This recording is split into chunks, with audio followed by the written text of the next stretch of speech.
In the headlines, government investing significant sums to help students with learning challenges. Several people displaced after a fire at New Orleans St. Michael. St. Peter celebrating heritage in all forms this month. And in sports, the local basketball season bounced off over the weekend with 4 competitive games. Broadcasting from our studios in the Pine St. Michael, this is CBC NewsNight, starting now.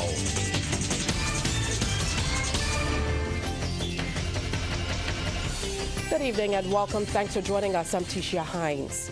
Government is providing new opportunities for students with special needs and learning disabilities to access transformative education. The latest involves the reopening of Alma Parris School, now named Alma Parris Academy. The St. Peter School was closed over 7 years ago due to what officials at the time said were low enrollment numbers. Anesta Henry reports. $1.2 million has been spent to renovate and refurbish the plant, which was closed in 2017. The Alma Parris Academy will cater to the specific needs of children with different learning abilities. Minister of Education Kay McConney says the state-of-the-art academy will have an alternative curriculum to teach students technical and life skills to prepare them for the real world. All the laboratories are compliant with the CVQ and NVQ, which means that our teachers here will be able to take the students all the way through to technical and vocational qualifications as well as academic qualifications. Because what we are saying is every single child can learn.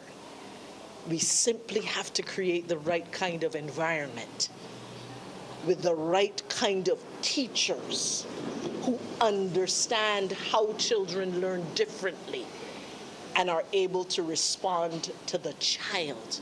24 students walked through the gates to experience the new facilities. Chief Education Officer Dr. Ramona Archer-Bracha says reopening the school is a major move to tackle the issue of vulnerable children falling through the cracks. As part of the education transformation agenda, we will also be thinking about flexibility. After about a year or two, these students who may have had difficulty reading at first may have reached a certain level of understanding. It doesn't mean that they have to remain at the Alma Parris Academy. They can transition then to a secondary school that can cater to their needs. Acting Principal Tanya Mir says the academy will have an intake of 30 students in the first cohort. She says they range between 11 and 14 years old, with students being placed in mixed abilities classes. The students at Alma Parris Academy will be required to go through routine diagnostic testing. There are changes to the curriculum and the way that the students are being engaged on a daily basis. And as I was saying to my staff earlier today, as we see things that need changing, we will make those changes to make sure that these students become productive citizens of this country. We don't want them to no longer fall through the cracks. We're going to be working with them, building their self-confidence, showing them love and appreciation. President of the Barbados Secondary Teachers Union, Mary Redmond, says the union is extremely happy about the reopening of the school, which is now better placed to deal with deficits many children face. She says the union wants to see the student enrollment expanded. And beyond that, I think what we would like to see is that certain schools that we know have a similar intake and that have low rolls right now, that money is spent in those schools providing similar possibilities that might prove to be less expensive to do than to build another Alma Parris type school, because there is need for more than one institution of this type. Students at the academy will be participating in classes including barbering and cosmetology, literacy, numeracy, music, and artistic expression. Anesta Henry, CBC News. Meanwhile, the St. Peter Parish Church is throwing its support behind the Alma Parris Academy. Rector Canon Peter Haynes says the church is willing to help the school with its music program and in other ways. And we stand ready to assist you in your music program especially. That's where we can help. We have, and hopefully we can get something working We've got some sort of funding also available. Someone has promised us some funding towards instruments if we need them in various areas so that we can go forward. If you want to bridge with us and work alongside us, we can develop something meaningful here at the Alma Parris School with St. Peter and what we know as music. At the same time, Canon Haynes is asking the school's management to encourage the students to stay away from activities in Speightstown they should not be involved in. You're not in St. George or down in St. Lucie, you are in the midst of Speightstown, and Speightstown is no longer a dead place. Speightstown is living and it's always moving. It has its attractions and people are always in and out of Speightstown. And the students must be reminded of this, that there are traps along Speightstown that they ought not to get involved in. Still in the north, Member of Parliament for St. Peter, Colin Jordan, says the parish is rich with history, and he's inviting all Barbadians to come home and experience some of that heritage during their month of activities as part of the We Gathering 2025 initiative. Mr. Jordan was speaking as a guest on today's Morning Barbados. There is so much history, and we want to share that history with the wider country and with the world. And we believe that we can share it in a combination of ways. So we're going to have the talking sharing, the lecture type sharing with schools. We go into schools on Wednesday, actually, to share some presentations. We also do it in the community in a historic location. So there is the festive approach to sharing, but sharing nonetheless. And our intention is that we share in a variety of ways. There are those who prefer the party way of sharing. Yes. There are those who want to sit down, listen, and absorb. There's going to be something for everybody. Meanwhile, PRO of the St. Peter Organizing Committee, Shalim Howell, says they will be celebrating heritage in all forms this month, including food. Next week, most definitely, we have our Dine in St. Peter experience. St. Peter has so many different restaurants, cut shops, village shops, and we want persons to come and enjoy the rich heritage cuisine of our parish.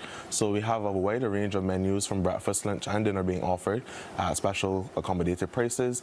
And we encourage everyone to just come down, explore. We see a wider range of different restaurant brands being established over the past few years within Speightstown. So if you don't know what we have down there to offer, I invite you to come and see what we have to offer so you could go and tell somebody else.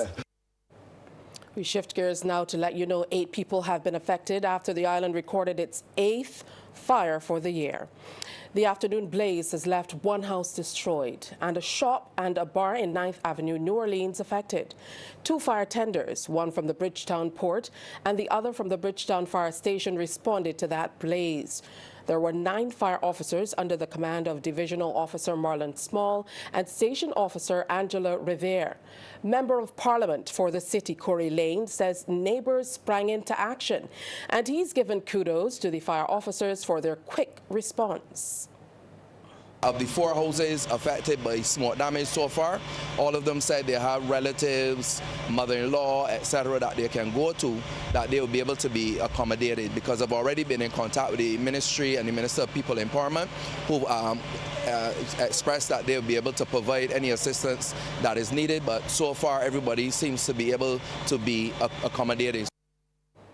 And Divisional Officer Marlon Small has asked people to invest in ensuring they safeguard their houses against fires. We would like to urge all members of the public to do due diligence before they leave homes, ensure that all non-essential electric equipment are plugged out, ensure that you have a properly maintained gas supply, and of course, please install smoke alarms in the home. Where there is extra debris built up around your home, we would like you to reach out to the Sanitation Service Authority and have it removed, or buy it and have it removed while they have the collections. We urge you to continue to practice good housekeeping. Coming up, more roadwork scheduled for several areas of the country. In the next few weeks, Barbadians can expect to see increased roadworks across the country. Word of this from Acting Prime Minister and Minister of Transport and Works, Santia Bradshaw. Last year, roadworks began under the Mill and Pave program on roads that did not require major rehabilitation. Over the last few months, we've spent a lot of time at MTWs doing the assessments on a number of roads across the island.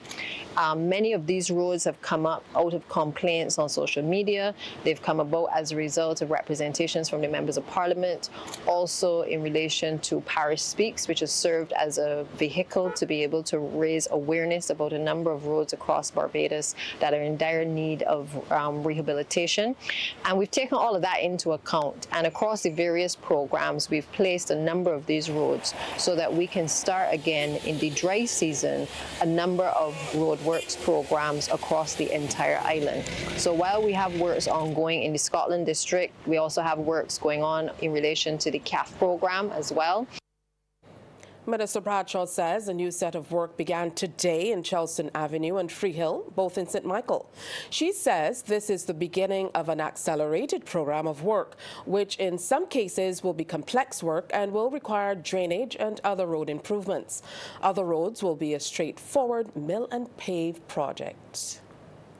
We are still playing catch up in terms of the amount of work that is required to reconstruct and to rehabilitate our roads. But what the ministry has determined is that once we assess the roads, we start to prioritize the category into which those roads are placed, and then we are able systematically to be able to assign those works to contractors to be able to have the volume of road rehabilitation taking place over the next few months. So again, heightened activity over the next few months. Yes, there will be disruption. Yes, there will be diversions, but the end result, as you saw last year with the Mill and Pave program, is that the end result is that Barbadians and certainly all visitors to the island will have a smoother access across the road network of the country. 2 men have been charged with the murder of Anthony Malik Rahim Callender. They are 24-year-old Andre Da Costa Burkett of 7th Avenue, St Barnabas, and 30-year-old Jade Jr. Clark of School Road, Halls Road, both in St Michael. Callender was shot and killed in St Barnabas on January 23, 2025. Clark has been separately charged with possession of an illegal firearm, 9 bullets, and assaulting 2 police officers in the execution of their duties. Both men appeared before Magistrate Alison Burke in the District A Magistrates Court, where they were remanded to Dodds Prison until March 3rd of this year. The Barbados Police Service wants the public's help in locating Kadeem O'Brien Clark, alias Frog. He's wanted for questioning in connection with serious criminal matters. Clark, whose last known address is Johnson Road, Workman's, St George, is approximately 5 feet 11 inches tall with a dark complexion and slim build. Kadeem O'Brien Clark is advised he can present himself to the Criminal Investigations Department of the District A Police Station, located at Station Hill, St Michael, accompanied by an attorney at law of his choice. There's a suggestion parents start reading with their children for at least 20 minutes daily. It's coming from founder of Personal Best and Jesus, Always Better Together, Marc-Andre Daniel. He was speaking as a guest on CBC TV8's Morning Barbados. We have a situation in Barbados. I mean, it's not the most pleasant thing to talk about, but our literacy is dropping. The quality of our students is dropping. The whole attitude that we have. We have students that are now not graduating with more than 5 CXCs, including math and English. I mean, we're talking 5% across the region. We're talking 39% of persons taking math exams not being able to pass with a pass rate of 35 to 43%. Right? So I'm thinking that we can talk about it. We can blame everybody about it. We can say, what is the government doing? Or we as parents can start reading with our children for understanding. Additionally, Mr. Daniel says quite a number of young people struggle with reading in this era. If you think about reading, reading means that you're able to decode what's on the paper. But if you can't decode what's on the paper, then you can't comprehend it. So we talk about reading and we think, hello, let's talk about just reading. But we go through ABCs, we look at words on a paper, but it doesn't resonate and change lives because children are stuck at just decoding, and that's a challenge. Meanwhile, the Barbados Guidance Counselors Association is helping schools to thrive as they aim to make a difference in the lives of the nation's school children. And President Chernell Clark, also a guest on Morning Barbados, says they play an integral role in the school system.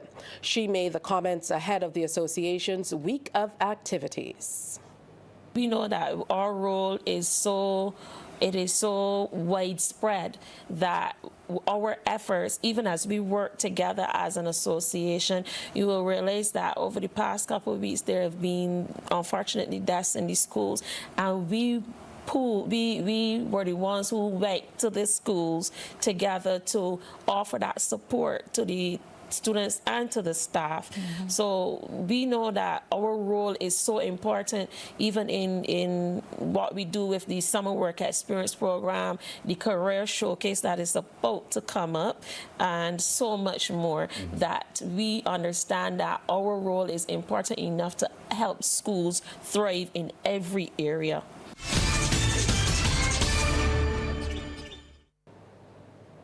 Well, it's sports time now with Anne-Marie, and I know she has all the news because the basketball season has just started. Oh, yes, Tisha, definitely it has. The 2025 Corporators General Insurance BABA Premier League bounced off with 4 big games at the BCC gym last evening. And among the early winners were defending champions Burger King Cup and Bulls and 246 Mobile City United.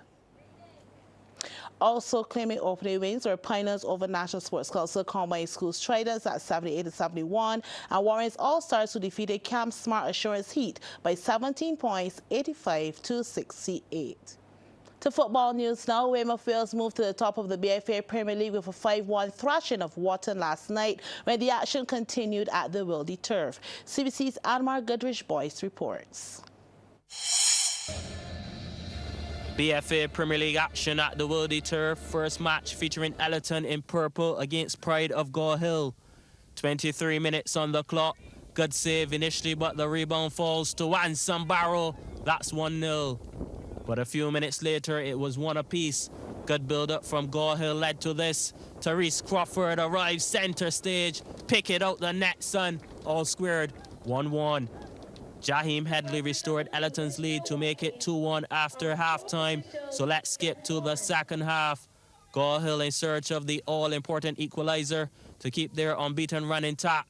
Corner kick not dealt with the best, and it's Ramon Collins who bends it like a banana, and that's how it ended. The points were shared. Gore Hill 2, Ellerton 2. Second match now, Weymouth Wales in their dark green versus Wharton. 10 minutes in, Wales on the probe, and it drops gently to Jaheim Nedlick. You bet it, 1-0 to Wales. Wharton were finding it hard to deal with the defending champs who were in full force. Another cross into the box, and this time, Akil Apowit, a thunderous blow. Rahib Agard had no chance. Let's go to the second half. Wales already added another, so it's 3-0 now the score. Wharton down, but not out. Doreen Guilford, bottom left corner. Primus with no choice but to kiss the clean sheet goodbye. 4 minutes later, Wales would restore their 3-goal cushion. Andre Apowit puts it on a plate for Armando Shega-Lashley, who opens his Wales account. 4-1 the score. Wales added a fifth for good measure. Hayden Holligan with the acrobatic stuff. Incredible. Wales 5, Wharton 1. And more Goodrich-Boyce, CBC Sports.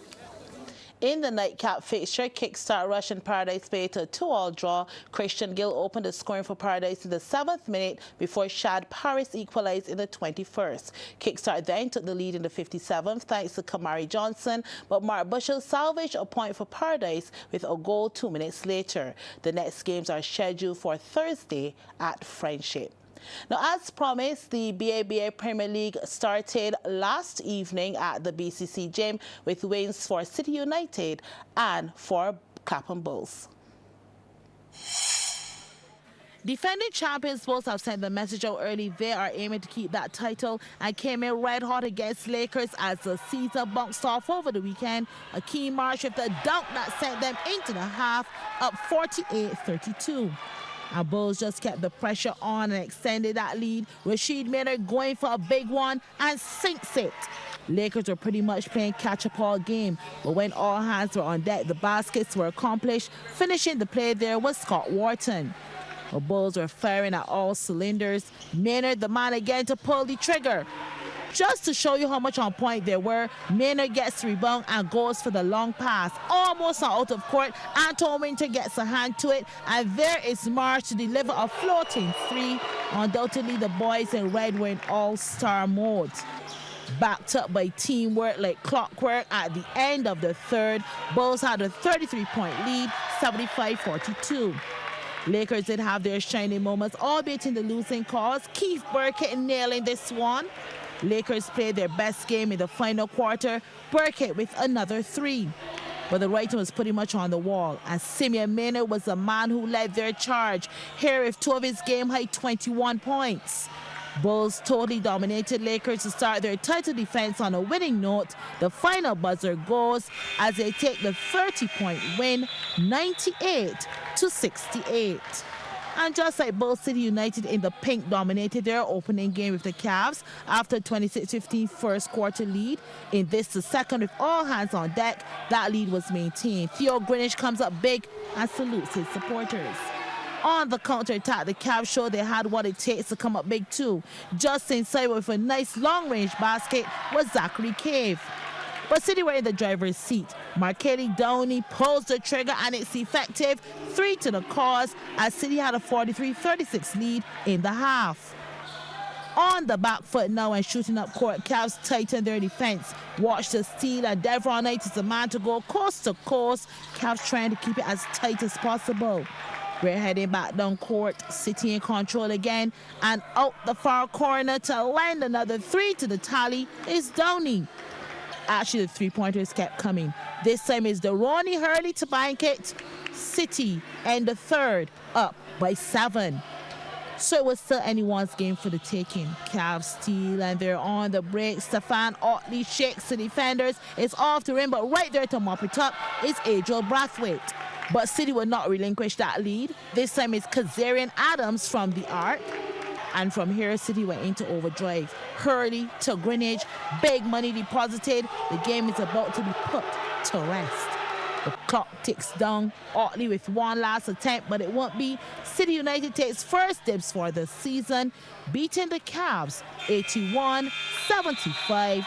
Local basketball is just about heating up. And that's it for the first look at sports. When we return, I'll have more basketball, this time from the schoolgirls. So back to you, Tisha. Definitely look forward to that. Thank you so much, Anne-Marie. Coming up next on CBC's Newsnight, we take a look at the business report.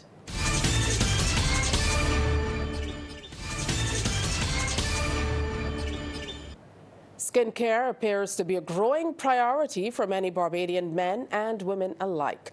Several entrepreneurs involved in that line of business had the full attention of patrons at Girlfriends Expo over the weekend. CBC News spoke with them about the offerings, like first-time exhibitor Happiest Solutions. The company's representative, Camille Stewart, tells us they decided to use Girlfriends Expo as their big stage. We specialize mainly in skin and hair care. We have the brands Alta, we have Absolute Joy, which was designed by a black dermatologist for black people. Then we also have stuff to regrow your hair and things like that. In terms of coming to Girlfriend Expo, we've been around for maybe like 2 years or so, and we just wanted to make our big debut so everybody can know that we're here, we're present, and we're ready to serve you guys. Ms. Stewart says the range of products carried are family-oriented and for a range of skin issues. We as black people, we need to use sunblock and sunscreen and stuff like that because we also do get sunburn. It appears to us as being darker after coming from the sun, but it's definitely great for the whole entire family. And it is dermatologist recommended. So children who have acne and rosacea and hyperpigmentation and stuff, really, really great for them, because acne and those kind of things come down to more than just drinking water. Climate change, biodiversity, and pollution are among areas new president of the Caribbean Development Bank, Daniel Best, wants to focus on. Mr. Best met with the board of directors and staff in private sessions today at the Hilton Barbados Resort. He's also spoken as well about innovation for the regional institution for the long term. He told the CBC on the occasion of his appointment late last year, unity and unification are among his priorities, and to reach out to development partners. Here's a look at how the stocks traded locally and regionally today. In Jamaica, Trans-Jamaican Highway Limited with 1,756,045 units was the volume leader, followed by Radio Jamaica Limited and Wigton Energy Limited. In Trinidad and Tobago, Massey Holdings Limited was the volume leader with 26,260 shares changing hands for a value of Trinidad and Tobago $103,464.55, followed by Grace Kennedy Limited. And here in Barbados, CIBC Caribbean Bank Limited was the sole security, trading 23,809 shares at Barbados $2.10 each. Carrie Ann is standing by to update us weather-wise after the break.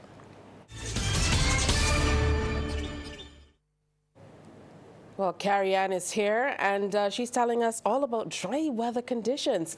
What's happening outside, Carrie Ann?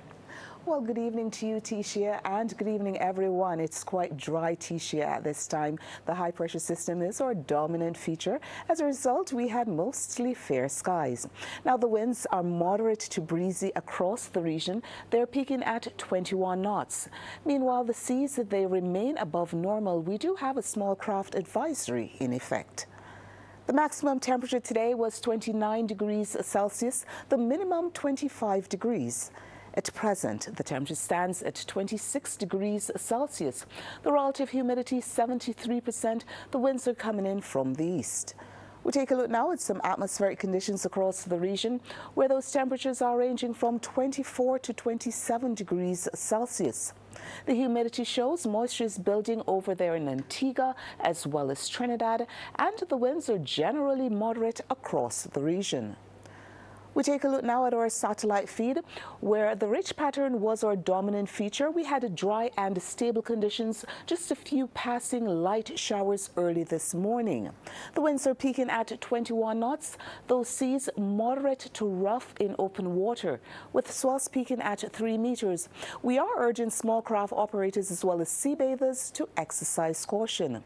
Now, later on tonight, we can expect partly cloudy skies along with just a few light showers. Further south, a few light showers also prevailed across the Guianas.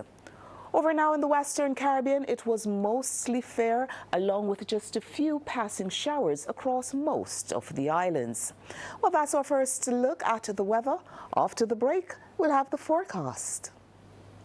Welcome back. In the forecast for tomorrow, the sun is expected to rise at 6:24 and will set at 6. Now, the first high tide is expected at 7:57 in the morning, the first low at 1:23 in the early morning. The seas moderate to rough in open water, with swells peaking at 3 meters. We are urging small craft operators as well as sea bathers to exercise caution. Now, the winds are coming in from the east, and they're peaking at 35 kilometers per hour. For us here in Barbados tonight, we can expect partly cloudy skies along with just a few light showers. And over the next 3 days, a mix of sunshine, clouds, and showers can be expected. The facts say Morning Barbados reaches an audience of over 50,000 and Newsnight reaches over 56,000. It's simple. When you advertise, you're getting your message to over 50,000 of your potential customers. Make the call to CBC Sales Department today and watch your business grow. Contact us at 467-5559 or email marketing@cbc.bb.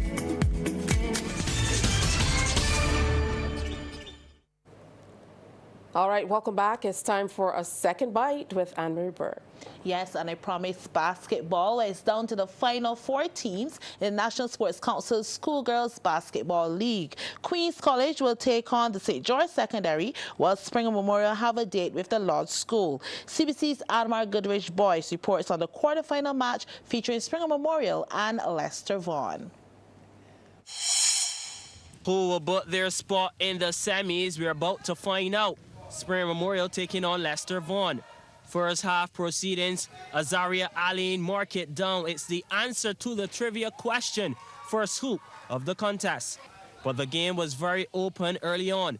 Both teams using the fast break opportunities. Quenisha Cox, you can bet on it. She's never going to miss this layup. Lester Vaughan were down by 4.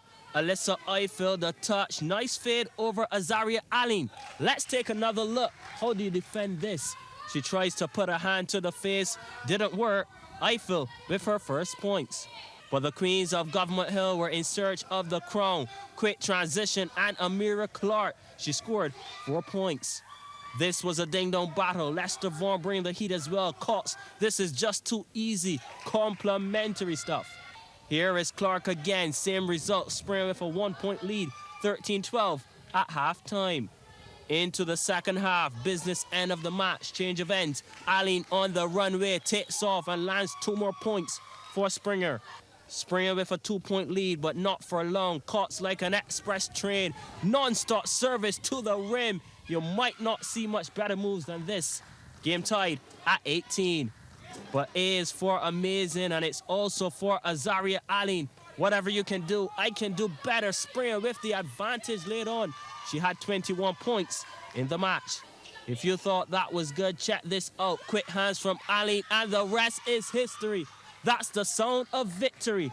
Springer into the semifinals with a 27-18 win over Lester Vaughan.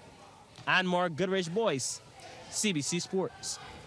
Now, Pink House Panthers captured their 3rd consecutive inter-house sports title at the Christchurch Girls after securing 507 points.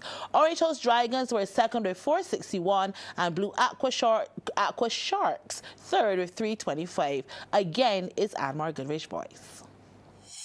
Briar Hall playing field is where the action is. Christchurch Girls Annual Sports Day, the big event. We arrived just in time for the highly anticipated relays. Open medley to kick off things. Blue House up front. It's 1 by 1 by 2 by 4. Skip ahead to the final 100 meters. Kiara Reese of the Orange Dragons under some pressure from Dominique Thompson.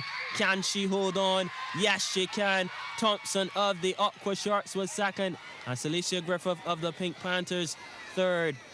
Under 9 girls 4 by 1. The Panthers out front before the Dragons took charge on the first leg. Final leg now, and it's a ding-dong battle. Ava Braffitching of the Dragons and Olivia Ford of the Sharks. Ford launching a vicious attack, but Braffitching would not be the bait. It was a finish for the ages. Anaya of the Pink Panthers taking 3rd. Under 11s up next. The Dragons had a commanding lead early on, but that changed thanks to this young lady, Amaya Lashley of the Panthers, showing off the power. Looks back. No need to hurry or worry. This is a done deal. Like Monopoly, just pass, go, and collect. Renaya Roban was 2nd for the Dragons, and Leah Reid of the Sharks finished 3rd. The cream of the crop followed. Under 13 girls to wrap it up. Which house will take the honors? First leg, anyone's race. But let's go to the final handover. Orange takes the baton first, but let me tell you, not even the best scriptwriters in Hollywood could write this one. Navia Winfield moving like a Rolls Royce, wrapped in pink. She is the star of the show. What a performance. Josanna Harry was 2nd, and Jakai Thompson finished 3rd. school sports just keeps getting better and better. And more Goodrich boys. CBC Sports.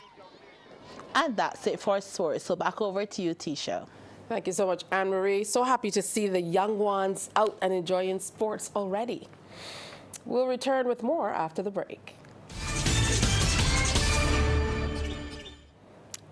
That's news. Thanks for spending your time with us. Do join us again tomorrow, same time, same place. On behalf of the crew, have a great evening.